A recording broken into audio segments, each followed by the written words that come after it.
자, 오늘은 우리 22장 우리 1절부터 이제 본문은 오늘 제가 말씀을 전하려고 하는 본문은 24절부터 그 34절까지거든요. 24부터 34. 그런데 앞에 여러분들에게 좀 설명을 위해서 1절부터 우리 조금 살펴보도록 그렇게 하겠습니다. 자, 먼저 유월절이라고 하는 무교절이 다가왔습니다. 무교절, 유월절. 저 출애굽 때부터 예수님이 십자가에 못 박히시고 또 그 유대인들이 온 열방으로 흩어져서 교회 공동체가 로마에서 승리할 때까지 이스라엘 백성들은 유월절이 그들에게 가장 큰 지금도 아마 유대인들에게는 그렇겠지만 가장 큰 절기이면서 동시에 그들의 달력, 그들의 해, 그 유대인들의 그 년이 시작된 그게 유월절이에요. 그래서 그게 이제 출애굽기에 우리가 그 함께 말씀을 보았죠, 그죠? 그런데 그 유월절은 그 예수님에게는 유월절 어린 양의 피가 문설주에 묻어 있는 집마다 재앙이 뛰어넘어갔던 것처럼 예수님이 십자가에 못 박히시고 그 보배로운 피를 흘리셔야만 대속의 역사가 이루어지는 그런 그 중요한 절기예요. 그러니까 예수님이 자신이 십자가를 지실 거, 또 인류를 위한 대속의 제물이 되실 거를 아시고 계시기 때문에 유월절의 느낌이 어떠실까요? 그 유월절 절기가 시작될 때 예수님의 마음, 참 제자들을 남겨놓고 이제 떠나셔야 하는, 그죠? 그런 중요한 그 시점에 예수님이 얼마나 좀 이렇게 인간적으로 안타까우셨을까, 그런 생각이 듭니다. 그런데 그런 중요한 유월절, 그 유월절 절기를, 유월절 음식을 드시기 위해서 제자들과 함께 유월절을 지키기 위해 이제 준비를 하는 그때 3절 한번 같이 보실까요? 3절 다 같이 한번 읽겠습니다. 시작. 열둘 중에 하나인 가룟이라 부르는 유다에게 사탄이 들어가니. 12 중에, 그러니까 12 제자 중에 하나인 가룟 유다에게 사탄이 들어갔어요. 근데 사탄이 어디에 들어갔을까요? 사탄이 어디에 들어갔을까요?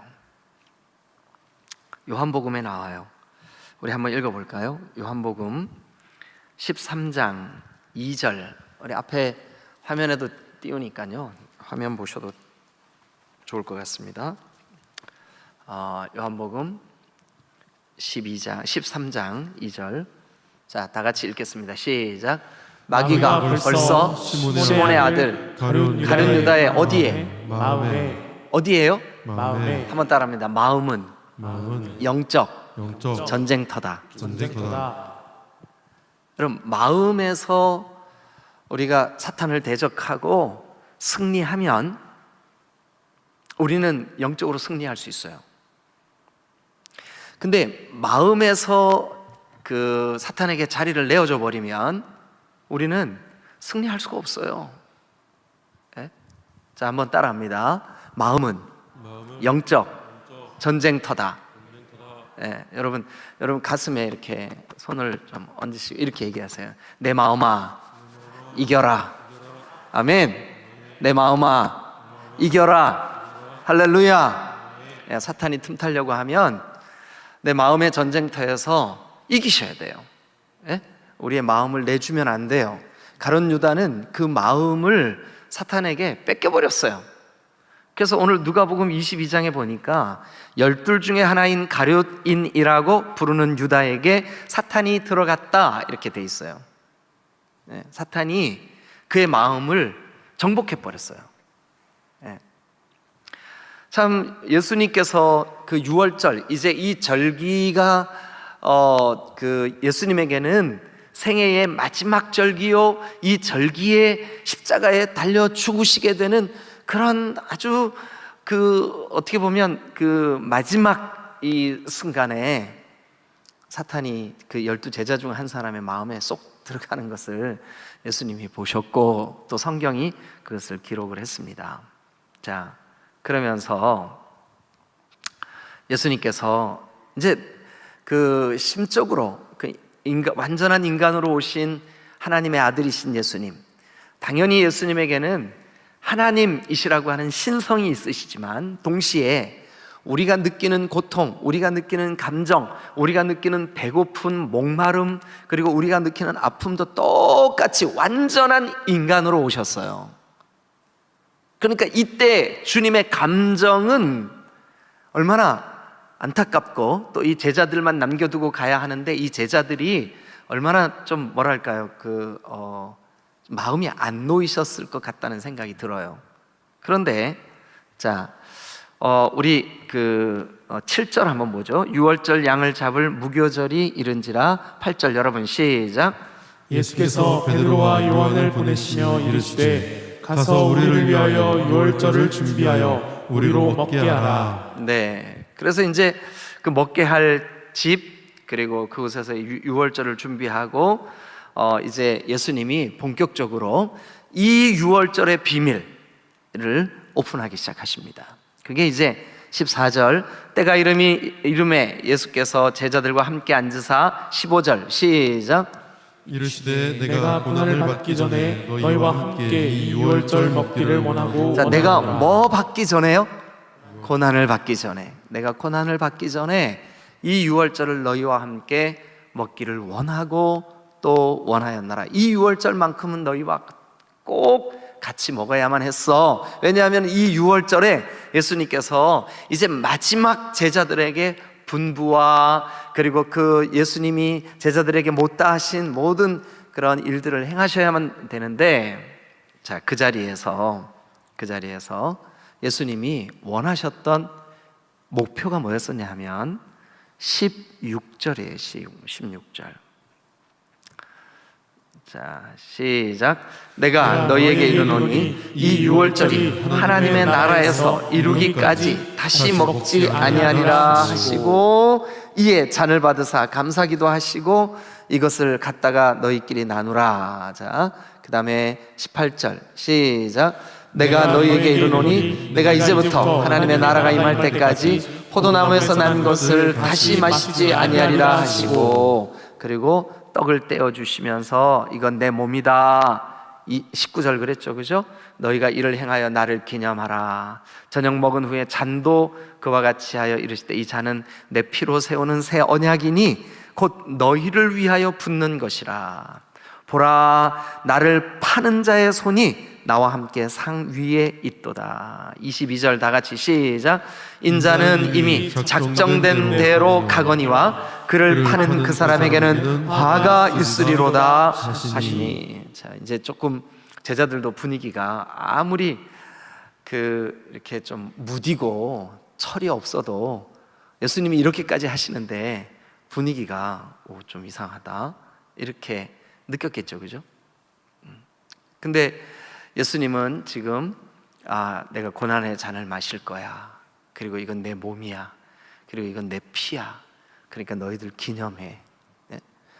아무리 무디고 어리석고 그렇다고 해도 이젠 좀 느낄 때가 됐어요.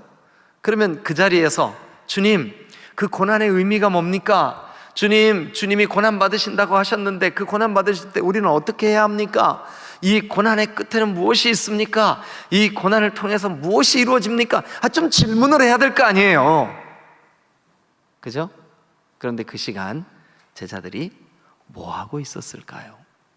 그 다음 말씀을 보면, 자, 24절 참 기가 막혀요. 어떻게 이럴 수가 있지 싶어요. 자, 그러면 한번 읽어보죠. 시작. 또 그들 사이에 그중 누가 크냐 하는 다툼이 난지라. 여러분 한번 생각해 보세요. 주님은요 지금 나를 찢고 나를 못 받고 내가 죽기까지 대속의 제물이 그 유월절 어린 양의 피를 흘려 백성들을 살렸던 그 어린 양처럼 대속의 제물이 되어야 되는 그 시점에 예수님이 내가 고난을 받을 거야, 이것이 내 살이야, 이것이 내 피야 그러고 계시는데, 제자들은요, 내가 더 높은 사람 될 거야, 내가 더 인정받을 거야, 그러면서 서로 다투네요. 그 장면이 24절, 참 안타깝죠, 그죠? 예? 그래서 여러분, 쓰지 마세요. 그냥 하는 소리입니다. 쓰지 마세요. 거기 성경에다가 예의 철딱서니 없는 놈들아 이렇게 써놔도 될 것 같아. 근데 아니 진짜 따로 쓰시면 안 되고 따로 쓰시면 안 되고 그럴 법하죠, 그죠? 예, 정말 어떻게 이렇게 철이 없어도 이렇게 철이 없을까? 예? 주로 남자들이 그래요. 아마 여기에 12제자 중에 한 반은 여자고 반은 남자였다면 그 여자들이 막 꼬집으면서 왜 그래?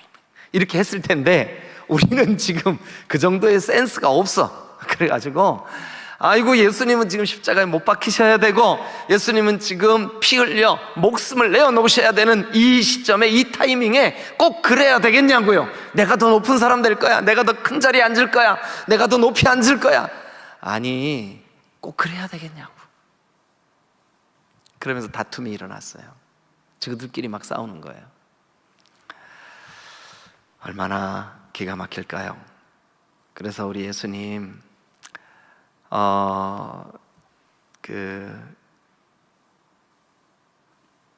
이제 그 중에 한 사람, 이제 그 중간에 25절부터 그 30절까지는 여러분들이 그냥 읽어보세요. 이제 시간이 많지 않으니까 우리가 31절로 한번 가보죠. 31절. 그 중에 베드로, 그러니까 예수님이 가장 이렇게 수제자로, 그죠? 예, 그러니까 오늘날 우리 표현대로라면 수석 보좌관처럼 그렇게 베드로를 여기셨었는데, 그 베드로조차도 지금 이 사탄이 가룟 유다의 마음에 쏙 들어가서 마음을 다 정복하고 해집고 했는데, 제자들도 별반 다르지가 않았었던 거예요. 그냥 막 사탄이 그냥 원하는 대로 그 철딱서니 없는 그 모습 그대로. 어떨 때 여러분 그럴 때 있지 않아요? 이렇게 누구랑 이렇게 얘기 나눌 때 누가 상대방이 막 이렇게 얘기, 속으로 야 정말 어떻게 저렇게 철이 없지, 이런 생각 들 때 있어요, 없어요? 솔직히 있어요. 그러는 분들은 주로 누가 그래요? 네. 하여튼 그래요. 근데 저도 저 자신을 이렇게 보면 내가 정말 그 순간 참 철이 없었다, 이런 생각이 들 때가 많아요. 그래서 좀 무안하기도 하고 그래요. 근데 그 중에 한 사람인 정말 예수님이 가장 아끼셨던 제자인 수제자 베드로는 그래도 그 순간 사탄이 원하는 대로 이리 폴짝 저리 폴짝 이러지 말고 좀 든든히 딱 버티고 서서 중심을 딱 잡고 주님이 하시는 말씀 하나하나 좀 고민을 하고, 왜 저런 말씀을 하실까, 왜 고난에 대해서 얘기하실까, 지금 우리가 이 군중들에게 얼마나 인기가 많아지고 주님이 베푸신 기적과 표적이 얼마나 놀랍고, 죽은 자를 살리고 5,000명을 먹이고 나면서부터 눈먼 자를 눈을 뜨게 하시고, 이제는 부러울 것 없이 주님의 이름이 인기가 높아졌는데, 이 대목에서 하필 왜 죽는 얘기를 하시고 그러실까, 이렇게 고민 좀 한번 해봤어야 되는데, 베드로도 가룟 유다와 별반 다르지 않게 여러분 키질 알아요? 키질 모르시는 분들, 용주 간사님 키질 알아? 모르는구나. 키질 모르는구나. 근데 저는 어릴 때 키질 저도 해봤고 우리 엄마가 하는 거 많이 봤어요. 나의 살던 고향은 꽃피는 산골이기 때문에 키질이 많이 필요했어요. 특히 콩이나 팥, 깨, 이런 거 농사 짓고 난 다음에 거기 이런 찰찰한 돌멩이 같은 게 많이 들어있잖아요, 그죠? 키질을 막 하면 알곡은 키질을 하는 사람 쪽으로 들어오고 버려야 되는 것들은 밖으로 이렇게 나가요. 그러면 키질을 이렇게 해서 그 버려야 되는 것들을 털어버리고 그 이제 알곡만 이렇게 모아 담아요. 근데 키질은 그 키 위에 올라가 있는 곡식을 키질하는 사람이 까불러, 이렇게 까불러. 그러면은 키질하는 사람이 던지면 올라가고 받으면 떨어지고, 키질하는 사람 마음대로 키 안에 있는 그 곡식들이 뭐 밀을 까부른다. 그러면 그 까부르는 대로 까불러져. 이게 말을 이해를 하셔야 되는데, 까부르는 대로 까불러져요. 그러니까 이 키질하는 사람 마음대로 어떻게 할 수 있다는 뜻이에요. 그러면 시몬아, 사탄이 너를 밀 까부르듯이 하는구나. 지금 그 말은 뭐예요? 사탄이 지가 하고 싶은 대로 너를 마음껏 사용하는구나, 이거죠. 그죠? 네. 자, 그럼 한번 읽어보죠. 우리가 성경을 31절. 자, 시작.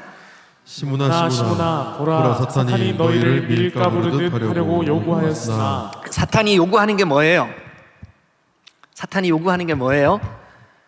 밀 까부르듯 하는 거예요. 지 마음대로 이렇게도 이용하고 이렇게도 이용하고 하고 싶은 거예요.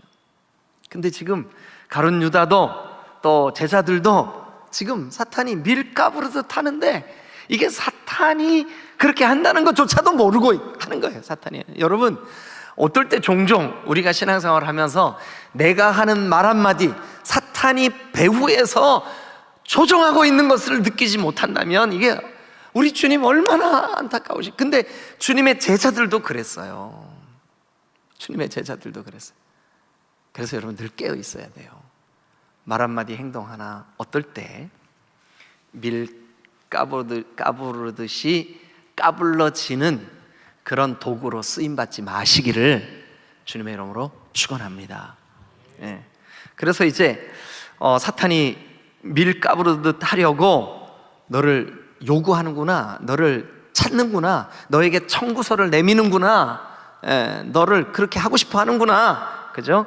그러나 동그라미 치세요. 32절에 그러나 요것을 뭐라 그러냐 하면, 자, 어려운 말 하나 씁니다. 근데 용서해 주세요. 그래야 여러분 설명이 되기 때문에 그래요. 역접 접속사라 그래요. 역접 접속사. 그게 뭐냐 하면 앞에 있는 문장과 전혀 다른 내용이 나올 거를 예비하는 접속사예요. 그러니까 지금까지는 어땠어요? 제자들이 밀 까부르듯 하는 그 사탄의 까부름에 놀아나고, 그리고 지금 주님은 대속의 그 제물로 돌아가시기 직전인데 제자들은 누가 높아지느냐, 이 문제 가지고 세상에 철이 없어도 얼마나 그렇게 철이 없냐고요. 예? 그러나는 뭐냐 하면 역접 접속사예요. 지금까지 소개된, 그러니까 1절부터 여기 30절까지 소개된, 31절까지 소개된 이 내용들과 전혀 다른 얘기를 하고 싶은 거예요.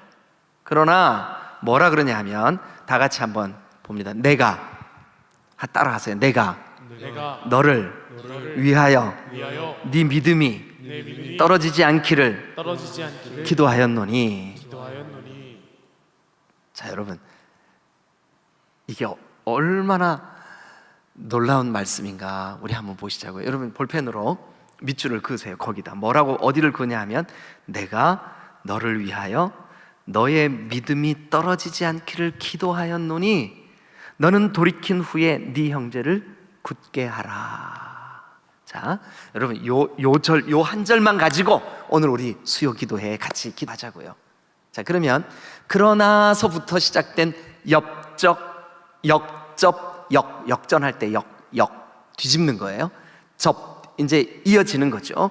접속사예요. 그런데 앞에까지는 우리가 볼 때 너무 철없어 보이고 너무 어리석어도 너무 어리석고, 이게 진짜 인간이 어떻게 그럴 수가 있냐, 주님은 지금 십자가 지시려고 그러는데 내가 더 높은 자리에 앉아야지, 그거 따지고 앉았고 말이지, 서로 철없이 막 자기들끼리 싸우고 다투고 사탄이 밀 까부르듯 하려고 너를 막 요구하는데 자기를 그냥 내어줘 버려. 이게 진짜 얼마나 제자답지 못한 거냐고요. 그런데 이 본문이 거기서 끝나지 않고 그러나 여러분, 우리 주님이 하신 일이에요. 그 철없는 제자들, 특별히 시몬 베드로를 위하여 주님이 하신 일. 자, 그러면 여러분, 제가 질문할 때 대답 좀 해주세요. 그래야 여러분들이 기도할 때 이게 생각이 나요. 자, 내가 너를 위하여 너의 믿음이 떨어지지 않기를 기도하였노니. 주어가 뭐예요? 주어. 이 문장에서 주인이 누구예요? 내가. 그죠? 내가 누군데요 지금? 예수님이시죠? 예수님이 동사가 뭐예요? 그러니까 뭐를 하셨다는 거예요 지금 예수님이? 기도. 그러니까 여러분들도 내가에 동그라미 치고 주어, 기도하였노니 동사. 예. 뭐를 위하여 기도했는데요? 목적구가 뭐예요? 목적어가 뭐예요? 예, 너를 위하여. 근데 너가 어떻게 하기 위하여? 네 믿음이 떨어지지 않게 하기 위해서.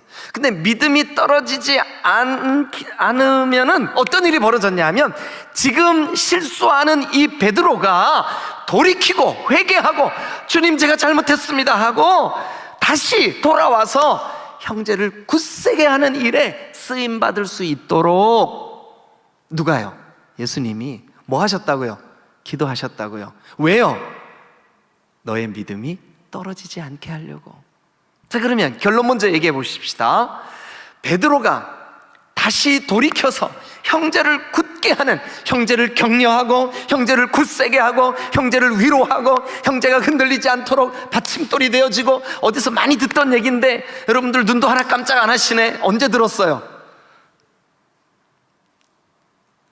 아, 못 들으셨구나.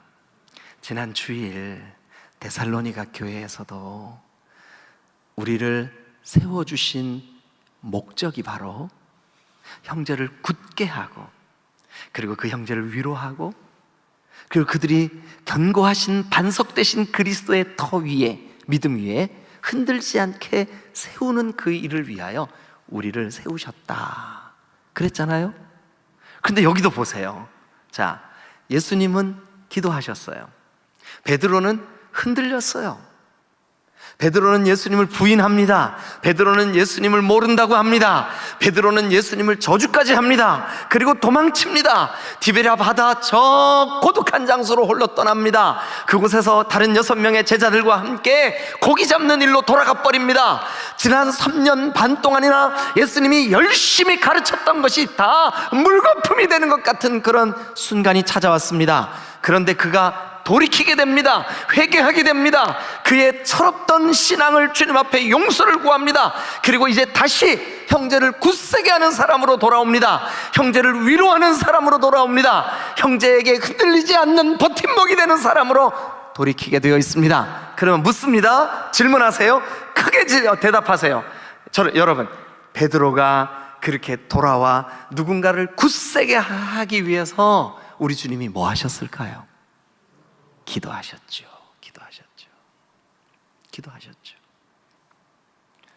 여러분, 기도하면 사탄이 밀가부르듯 하려고 우리를 요구할 때, 여러분, 우리가 넘어질 때도 있고 우리가 연약해질 때도 있어요. 그러나 기도를 통하여 이기고 극복될 줄로 믿으시기를 축원합니다. 본래 주님이 우리에게 목표하셨던, 목적 삼으셨던, 우리를 부르신 그 이유대로, 그 목적대로 쓰임받는 사람이 되기 위해서 오늘 이 성경에는 예수님이 베드로를 위하여 기도하셨다고 말씀하고 있습니다. 자, 그러면 여러분, 우리가 이 대목에서 아니 목사님, 그거는 베드로를 위해서 기도한 거지 오늘 지금 나와 무슨 상관이 있습니까? 라고 두 분이 지금 마음으로 질문을 하셨어요. 저한테. 여러분들은 안 들리셨죠? 네. 배찬우 장로님하고 권혁근 장로님이 지금 저한테 질문하셨어요. 그게 지금 우리와 무슨 상관이 있습니까? 하고 질문하셨어요. 성경을 찾습니다. 깜짝 놀라셨죠? 두 분 장로님들. 제가 죄송합니다. 자, 여러분, 이게 우리랑 상관이 있어요. 상관이 있다고요. 부활하신 주님이 하나님의 영광스러운 보좌 우편에서 지금 저와 여러분들이 사탄에게 밀 까부르듯이 여러분 우리의 이 모난 기질, 급한 성격, 확확 내지르는 거, 그리고 죄성, 탐욕 이런 것들이 계속 사탄이 야 이렇게 좀 해봐, 키질하려고 요구해요 우리한테. 그런데 여러분, 우리 예수님 지금도 우리를 위해 뭐 하고 계시나 한번 보십시다. 히브리서 7장 24, 25절. 히브리서 7장 24, 25절. 다 같이 한번 읽겠습니다. 시작. 예수는 영원히 계심으로 그 제사장 직분도 걸리지 아니하니. 잠깐만요. 예수는 어떻게 존재하세요? 영원히 계셔요. 그러니까 예수님이 십자가에 죽으시고 죽음을 이기시고 부활하셨기 때문에 그 부활은 곧 지금 우리와 함께 살아계시는 줄로 믿습니다. 그래서 이제 25절, 예수님은 영원히 계세요. 그러므로 예수님 영원히 계세요. 그러므로, 자 시작. 그러므로 자기를 힘입어 하나님께 나아가는 자들을, 다시 한번요. 그러므로 누구를 힘입어? 예수를 힘입어 누구한테 나아가는 사람? 하나님께 나아가는 사람, 그들을 온전히 구원하실 수 있으니 이는 그가 항상 살아계셔서, 다 같이 큰 목소리로 시작. 그들을 위하여 뭐 하신다고요? 간구하십니다. 다시 한번, 그들을 위하여 뭐 하신다고요? 간구하십니다. 여러분, 이게 간구하고 계시는 줄로 믿습니다. 그러면 우리가 이 땅을 살아가는 현실은 사탄이 우리를 끊임없이 요구해요. 너 내가 원하는 대로 너 행동해, 원하는 대로 너 그렇게 살아가. 그렇지만 여러분, 우리 주 예수님이, 우리가 예수님의 이름을 힘입어 하나님께로 나아가는 자들인 우리를 위하여 지금 끊임없이 부활하신 그 주님, 우리를 위하여, 예수님 우리를 위하여 간구하시고 계심을 믿으시길 축원합니다. 그럼 다시 누가복음 22장에서 다시 묻습니다. 아까 내가 너를 위하여 너의 믿음이 떨어지지 않기를 기도하였노니 너는 돌이킨 후에 네 형제를 굳게 하라. 그러면 예수님의 기도 때문에 베드로가 예수님의 그 말씀대로 돌이켜서 회개하고 형제를 굳게 하는 그 일에 쓰임을 받았다면, 지금도 우리를 위하여 간구하시는 예수 그리스도의 그 간구 때문에 오늘 우리가 사탄의 권세를 넉넉히 이길 수 있을 줄로 믿습니다. 그 예수님의 기도 때문에 오늘 우리는, 여러분 여기 지금 누가복음 22장 32절에 내가 너를 위하여 너의 믿음에서 떨어지지 않기를, 네 믿음에서 떨어지지 않기를, 여러분 그러면 예수님이 지금 우리를 위하여 간구하시고 계심을 우리가 믿고 예수님의 그 간구를 우리가 사모하고 예수님이 나를 위하여 기도하고 계시는구나 라고 하는 것을 우리가 확신하면 우리도 믿음에서 떨어지지 않을 줄로 믿습니다. 우리가 믿음에서 흔들리지 않으면 사탄이 우리를 키 까부르듯 하지 못할 줄로 믿으시기를 축원합니다. 이거 우리 믿어야 돼요. 예. 여러분, 예수님 우리를 위하여 간구하시는 분이에요. 여러분, 베드로를 위하여 간구하셨을 때 그가 돌이켜 회개하고 형제를 굳게 하는 그 일에 쓰임 받았다면, 오늘 우리를 위하여 그리스도 예수께서 간구하고 계심을, 아버지 하나님 앞에 기도하고 계심을 우리가 안다면, 믿는다면, 사탄이 우리를 키 까부르듯 하려고 다가오지만 여러 가지 우리의 죄성과 연약함을 가지고 우리를 또 키 위에 올려 키 까부르듯 하려고 하지만 우리는 거기 쓰임받지 않을 수 있다고요. 어떻게? 아, 예수님 나를 위하여 기도하시는구나. 그러면 조금만 확대해서 적용해 보십시다. 오늘 만약 여러분들이 눈물로 여러분들의 자녀를 위하여 기도한다면 그 때가 언제는지 우리는 모르지만 반드시 하나님 일하실 줄로 믿으시기를 축원합니다. 여러분, 우리 이거 믿어야 돼요. 사랑하는 여러분, 영적인 패배감에, 아니 사탄이 밀 까부르듯 우리를 키질하려고, 우리 가정을, 우리 자녀들을 키질하는 것 같이 느껴질 때 여러분 확신하십시다. 이 시간도 예수님, 나와 내 자녀와 우리 교회와 우리 집을 위하여 기도하고 계셔. 할렐루야, 할렐루야. 그렇게 확신하고 믿으시는 분만 크게 한번 아멘. 아멘. 여러분, 예수님이 우리를 위하여 간구하고 계신데요. 예? 그런데 그 히브리서 7장 24절 25절은 그 문장이 24절 25절이 한 문장이에요. 근데 어떻게 돼 있냐 하면 예수님의 영원하심을 먼저 선포하고 난 다음에 우리를 위하여 간구하시는 그 문맥이 흘러가요. 예수님 영원하세요. 그 영원하신 주님이 기도하심으로 여러분 십자가에 달리실 때 베드로를 위하여 기도해 주신 그 일 때문에 베드로가 돌이켜 형제를 굳게 하는 일에 쓰임 받았다면, 영원하신 그 주님, 부활하셔서 죽음을 이기시고 하나님의 영광 보좌 우편에 앉아 계신 그 주님이 오늘 우리를 위하여 끊임없이 기도하신다면, 여러분 우리가 주님 앞에 예수님 기도하고 계시는구나, 넉넉히 승리할 수 있을 줄로 믿으시기를 축원합니다. 그러면 예수님을 본받아 우리도 우리의 사랑하는 자녀들을 위해, 우리 교회를 위해, 우리 대전과 도안동이 죄 짓고 있는 또 지금 이 시간, 이 어둠의 시간, 이 시간에도 어디선가 죄가 행해지고 있는 이 모든 일들을 주님 막아주세요, 주님 용서해 주세요, 주님 죄를 없이 해주세요 간구하면 여러분 그 일이 이루어질 줄로 믿으시기를 축원합니다. 그래서 오늘 밤 우리 기도해야 되는 거예요. 그런데 저와 여러분들이 오늘 함께 기도할 때, 우리가 예수님은 베드로를 위하여, 내가 너를 위하여 뭐라 그랬냐 하면 너의 믿음이 떨어지지 않기를 기도했다 그랬습니다. 너의 믿음이 떨어지지 않기를 기도했다. 여러분 우리도 하나님, 사랑하는 내 남편, 내 아내, 내가 기도하는 내가 중보해야 되는 그 대상 누군가가 믿음이 떨어지지 않게 해주세요. 여러분 우리 주님이 기도의 본을 보여주셨고 그 기도를 통하여 베드로가 회복됐다면 오늘 우리가 간구할 때, 여러분 그래서 결론을 맺으면 이겁니다. 여러분 돌이켜 회개하고 새 사람이 되고 다시 주님께 쓰임받을 수 있었던 비결은 뭐냐 하면 주님의 기도 때문입니다.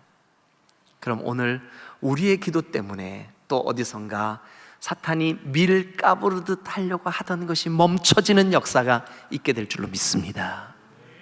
우리의 기도하는 이 기도 때문에 어디에선가 누군가에게는 하나님의 거룩하신 뜻이 성취되고 있음을 믿으시기를 축원합니다. 할렐루야, 아멘. 우리 오늘 밤 그런 마음 가지고 주님 앞에 기도하면 좋겠습니다. 기도하시겠습니다.